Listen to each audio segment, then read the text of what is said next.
Ya estamos aquí de vuelta, vamos a continuar hablando ahora de mercados, que es lo que hacemos prácticamente todos los días. Y con Fernando Luque, editor jefe de Morningstar, y con Guillermo Santos de iCapital. Hola Fernando, hola Guillermo, ¿qué tal? ¿Cómo estáis? Muy buenas tardes. Hola, buenas tardes. Hola, muy buenas, ¿qué tal? ¿Qué tal? ¿Cómo ha ido la semana, Guillermo, Fernando, Guillermo? Bueno, la semana está yendo bien, está yendo especialmente, vamos a decir, con noticias más bien negativas. El balance, ha habido alguna positiva, no ha sido todo malo, pero el balance está siendo más bien negativo, de ahí que los mercados estén reflejando tanto en los mercados de bonos como los mercados de acciones pues un comportamiento bajista y con alguna notable bajada, especialmente en los bonos soberanos, cuyas rentabilidades están cayendo están subiendo mucho y sus precios están cayendo. Y luego, pues quitando el mundo cripto, que tiene una noticia llamativa también con la fusión de dos de las principales monedas, que no está siendo muy bien digerida por el mercado, también citar el petróleo, que sigue su tendencia de goteo progresivo bajista y la cual debería repercutir, en este caso favorablemente, en los datos de inflación. Algunos gestores, sobre todo en Estados Unidos, que ven que el peligro se acerca precisamente por la renta fija, por el mercado de bono, por, claro, todo ese mastodóntico mercado de bonos que hay en Estados Unidos. Creo que son 24 billones con B de dólares. Pues claro, a medida que siguen subiendo los rendimientos, bajan los precios, pues la gente está cada vez más nerviosa. ¿Tú cómo has visto la semana, Fernando?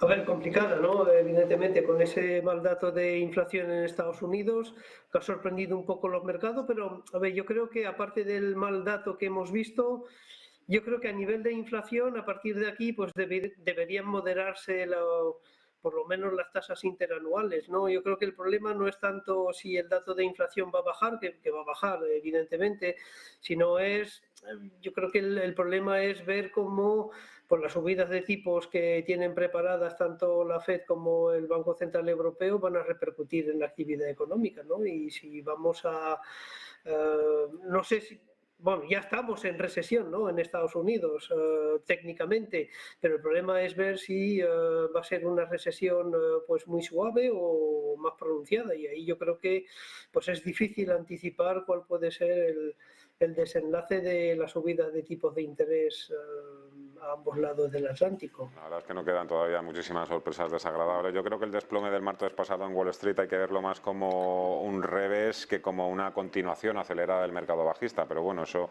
el tiempo lo dirá. Parece que poco a poco las aguas han vuelto a su cauce, aunque luego el miércoles también hizo mucho daño el hecho de que un tercio de los analistas empezasen ya a prever subidas de tipos de interés en Estados Unidos de 100 puntos básicos. Ahora hablamos de tipos de interés, de inflación, pero como decía antes también Guillermo, no paramos de hablar de noticias negativas, así que hoy empecemos por lo positivo, y en el caso de España tenemos unas cuantas noticias, menudos 3 capotazos en las últimas horas. El primero de Larry Fink, el mandamás de BlackRock, el mayor fondo del mundo, el mayor inversor del mundo. Luego ha venido también Moody's y luego por último Morgan Stanley. BlackRock hablando de España, su competitividad y cómo puede ser un ejemplo para transformar Europa desde el punto de vista energético. Morgan Stanley dándole potencial incluso a algunos bancos españoles del 60%. Y luego Moody's hablando de la capacidad de las empresas españolas frente a otras europeas para trasladar el coste de la inflación a sus productos. ¿Qué os parece todo esto, estos capotazos de última hora? Bienvenidos sean, claro, evidentemente.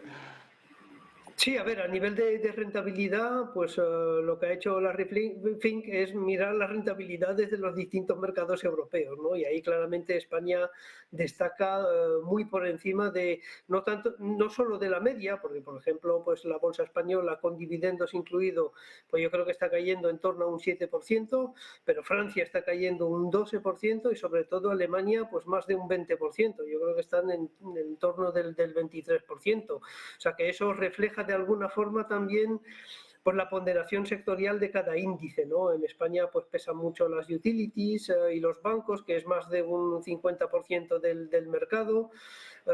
España es mucho más value que otros mercados, aquí no hay tecnología y es, digamos, una repartición sectorial que ha beneficiado mucho al mercado español, ¿no? Y luego es verdad que lo que vemos en el mercado español son de momento suscripciones positivas en lo que llevamos de año en acciones, en fondos de acciones españolas, como digamos es un poco a contracorriente de lo que está ocurriendo en Europa, donde ahí vemos reembolsos en los fondos de renta variable, con lo cual sí, la renta variable española está de buen ver de momento, pero a nivel de valoración, por ejemplo, aunque pensamos que España, desde nuestro punto de vista, pues está infravalorado, pues vemos mejor, por ejemplo, el mercado alemán. Es verdad que el mercado alemán, como decía, pues ha caído más de un 20%, que es prácticamente 3 veces más de lo que ha caído España. O sea que ahí las valoraciones también van con las depreciaciones que hemos visto hasta ahora.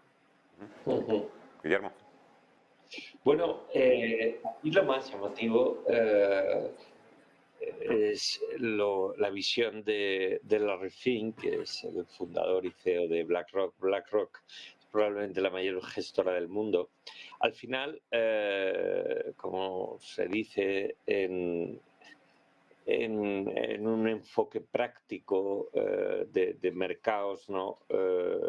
Obras, y en vez de aquí obras, compras, son amores y no buenas razones, ¿no? Larry Fink compra bolsa española porque piensa, es lógico, que va a ganar dinero. Sus fondos tienen pues, posiciones en bolsa española porque considera que España, independientemente de elementos bastante coyunturales como la elevadísima inflación actual, tiene un pozo ahora mismo porque un pozo favorable porque la salida de la pandemia en España digamos que se ha frenado por esta crisis de inflación ligada a los costes energéticos y todavía tenemos que retomar esa inercia positiva del crecimiento tras la superación de la pandemia.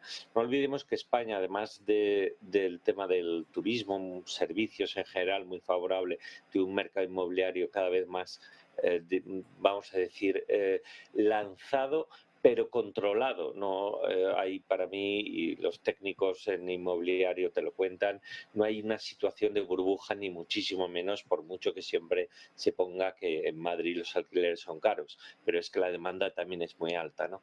Pero luego hay un elemento, Larry Fink lo comentaba, es el tema energético, el cual es bastante obsesivo desde el punto de vista de la inversión para estas grandes gestoras y BlackRock entre ellas.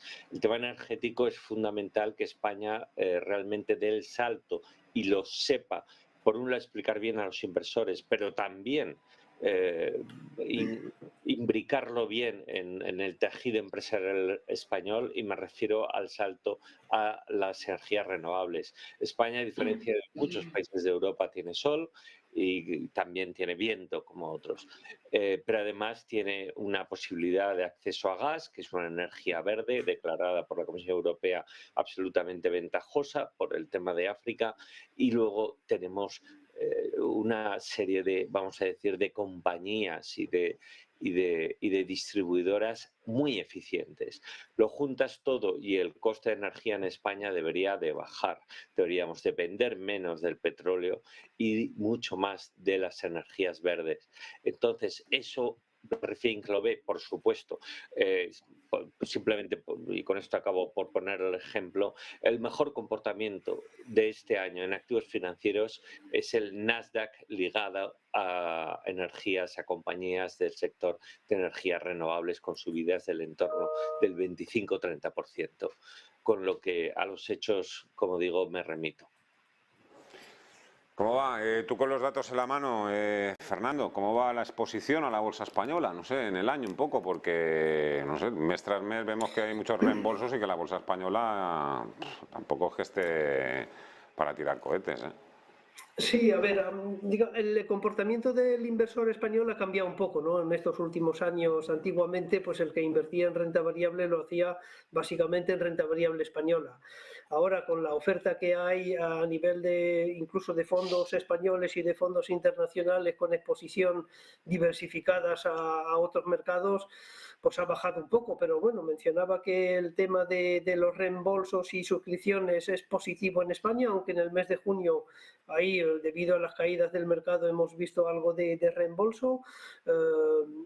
si cogemos la categoría de renta variable española, pues ahí estamos en positivo, con suscripciones, digamos, destacable. Lo que hay que comentar también, comparando el mercado español con los otros mercados europeos y dentro de la zona euro, es que es verdad que España lo está haciendo muchísimo mejor que el resto en este 2022, pero si miramos rentabilidades a 3 y 5 años, estamos todavía muy por debajo de un índice como el Eurostock 50, ¿no? Ahí España acumula todavía pues un retraso en términos de rentabilidad pues importante, ¿no? Hasta tal punto que si coges el 5 años, por ejemplo, el mercado español con dividendos incluido pierde en torno a un 2% anual, mientras que el mercado europeo o un índice de la eurozona está ganando un 2% anual.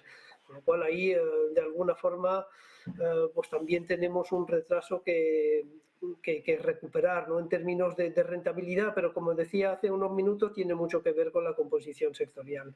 Pero es verdad que el mercado español pues lo está haciendo bien, y eso se nota en términos de suscripciones y reembolsos. Siempre está muy ligado al comportamiento de la propia bolsa, ¿no?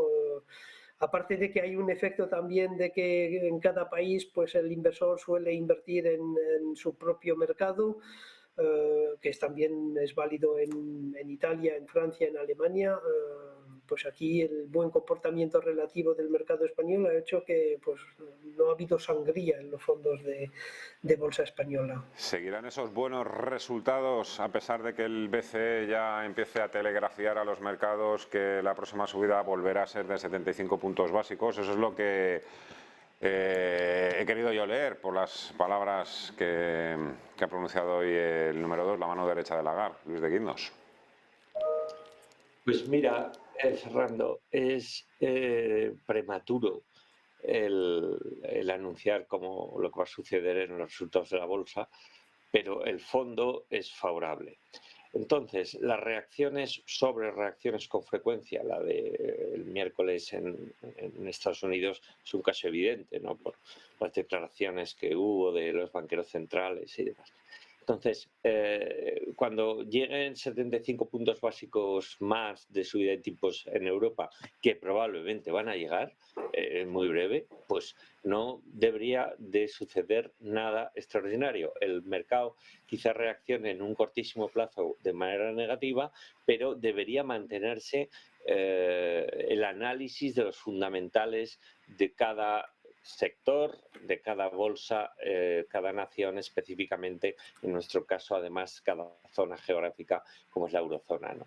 Lo que quiero decir con esto es que venimos de los internos, venimos de tipos negativos bajos. ¿El Euribor ha subido mucho? Sí, pero es que el Euribor estaba prácticamente a cero hace menos de un año. Entonces, ese nivel que está alcanzando el Euribor, ligado, por supuesto, a que está descontando ulteriores subidas por parte del BCE, pues es francamente todavía muy llevable por las empresas y también por los particulares, ¿no? Hay medios de comunicación que se están haciendo eco ahora del decreto de Rajoy, del último gobierno de Rajoy, con los temas ligados al posible impago de particulares de sus hipotecas. Creo que el mercado está lejísimos de eso y todavía podemos asumir perfectamente la carga de intereses que supone el endeudamiento en España.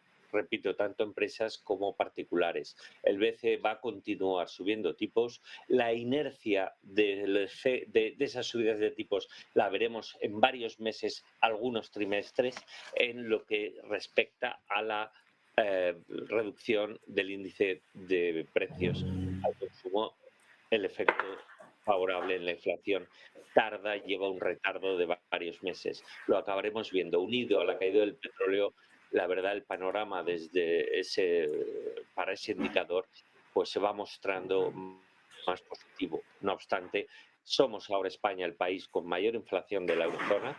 Estamos al 10, la media de la eurozona en torno al 9, y eso habrá que verlo cómo se corrige. Y ya digo, la inercia de las medidas monetarias tarda en llegar unos cuantos meses. Fernando. Sí, pues un tema también importante que habíamos dicho al principio, que bueno, España se caracteriza por un peso muy alto en utilities y en bancos, pues es todo el run este de pues, los impuestos a los bancos y a las energéticas, ¿no? A las eléctricas y a las petroleras, ¿no? Que cómo puede afectar esto a España, pues ahí habrá que verlo, ¿no? Entonces es quizás una nota negativa debido a nuestro alto peso en eléctricas y bancos, a ver cómo todo eso se digiere por el mercado.